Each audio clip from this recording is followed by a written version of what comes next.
Hello, hello, welcome to CrystalCast Q&A. Before I get into the questions, I just want to take a quick second and give a big shout out and thank you to Brian Delphin for getting me this amazing new webcam. It's super sharp and super HD and looks amazing. So big thank you to Brian for the webcam. So let's get into the Sailor Moon Q&A. The first question comes from my Ask.fm page. Would you have preferred Momoclo's Moonlight Densetsu from the 20th anniversary album as the opening song for Crystal, or are you happy with Moon Pride? I'm very happy with Moon Pride. I love Moon Pride. Asked me this before I saw Crystal, and I would have said, heck no, I want Moonlight Densetsu back. It's amazing. We just need a new version. But now that I associate Moon Pride with Sailor Moon Crystal, I love Moon Pride. Hands down, I would not want Moonlight Densetsu to be the opening for Crystal. Now, if we get Moonlight Densetsu someday, like maybe as a bonus surprise and like for a final battle or something, or maybe for the ending, that would be really awesome. But as it stands, I am extremely happy with Moon Pride. I love it. Joshua Rushing, this is actually a pretty old question. Could you show us some of your favorite Sailor Moon goodies that you have collected over the years? It's been months and months since this question was asked, and the reason is because I was simply too lazy to go and grab some of my merchandise. I'm going to show you my two favorite things, my two favorite parts of my collection right here. I love all of my wands. I love all of the wands. I have all 5, and I love them to death. But my favorite is, there's going to be a lot of glare here, I'm sorry. My favorite is the Eternal Sailor Moon's wand, the final form. I unfortunately only have the wand itself. I don't have the other 2 pieces that make it like the super ultimate, you know, super best wand ever. It's like this long, it's crazy. But this is by far my favorite wand, and I'm like very proud to own the original Japanese version. So that makes me very happy.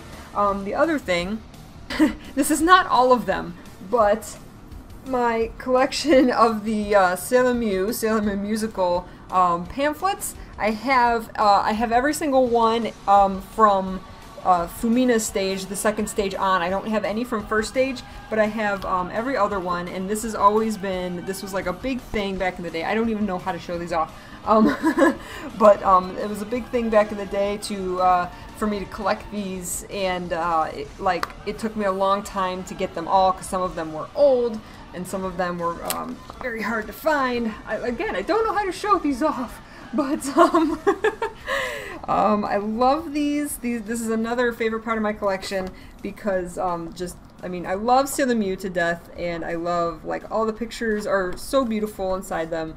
All the books are just gorgeous. Yeah, they're awesome. I'm really starting to absolutely love figures. And models and that kind of thing. So that's the kind of stuff I'm collecting now. I still really love these, but I'm learning that they're very hard to show off. They're very hard to display in any way. So while I still absolutely love them, and they're like one of my favorite parts of my collection, they're hard to show off. I don't know how to display them. But at least that was, I kind of showed them off. There you go. Alberto Larios asks, which Sailor Moon do you think is the strongest, taking into account the 5 seasons in terms of spirit, strength, courage, etc.? Think of the final battles, especially. I absolutely love the vulnerability and faith she shows in the final battle with Galaxia, but also her strong desire to help Saturn in S. I agree with you. Obviously, as you go throughout the series, she, you know, gets stronger and stronger. She has always had courage, though. Actually, in Sailor Stars, in the final battle, she kind of shows a lot of vulnerability. She's like, don't want to fight you, I don't want to fight you. And it kind of actually shows a little bit of, it shows her strength because she doesn't want to, you know, she doesn't want to kill Galaxia. But at the same time, she kind of appears weak, even Galaxia is saying, fight me, and she's saying, no, I don't want to. Whereas in S, she really takes it upon herself. She does not ever give up in trying to save Hotaru. I mean, even when she becomes Sailor Saturn, and Sailor Saturn has the Silence Glaive in her face, and she's still saying, no, I want to save Hotaru. I mean, Saturn basically says, major spoilers here, by the way. Sailor Saturn basically says, okay, I'm gonna go kill myself now in order to, you know, save everyone, and Sailor Moon still does not accept that, and she draws upon the power of her friends to go in and save Saturn. And so I definitely think that I kind of agree with you, is that Super Sailor Moon in S, which is also another reason why she's my favorite version of Sailor Moon, I really do think is the strongest, and it really shows even when she's not actually Super Sailor Moon, when she's not actually in that form, she even shows extreme strength. KS Jets, do you think that there will be moon revenge in Sailor Moon Crystal because Momohiro Clover Z remade it? What do you think? Also, I love Crystal Cast. It was an amazing creative addition to your channel. Thank you. I just think that that was like a bonus thing. I really don't think we're going to get Moon Revenge in Crystal. It would be really cool if we did. It would be really cool if we got any of the older songs remade and then put into Crystal. Maybe for like the finale or something. I think that how the 90s anime ended with Moonlight Densetsu was amazing. And if they actually did that again for Sailor Moon Crystal, or possibly even went back to, if we get the whole entire series, perhaps even going back to Moon Pride, if we happen to get a new intro later on, maybe going back to Moon Pride or something like that would be cool. If they did something with Moonlight Densetsu, I think that would be amazing. But realistically, I kind of don't think it's going to happen, unfortunately. Blue Racer 2007. How do you feel about Colin being killed in her introductory episode? I've been hearing some people say it was a waste since we got so much character development for the four sisters in the 90s anime. Yeah, well, I mean, they're following how it happened in the manga. That's just what they're doing. And I'm fine with them following the manga like very closely. So, you know, Colin got introduced and then she died, and the same thing happened with the Shiteno. They just decided to change that in Crystal, so obviously they're not gonna change that for the sisters in Crystal. They're just gonna get off on their chapters, it seems. So I mean, I like that they're following the manga, so I'm not upset about this. It would be nice if she stuck around and we had a little bit more development. But to what end? Like, would in the 90s anime, in the end, they got cleansed, they got healed. Maybe they would just do that again in Crystal if they kept her alive. But it's like, but how much do they want to change?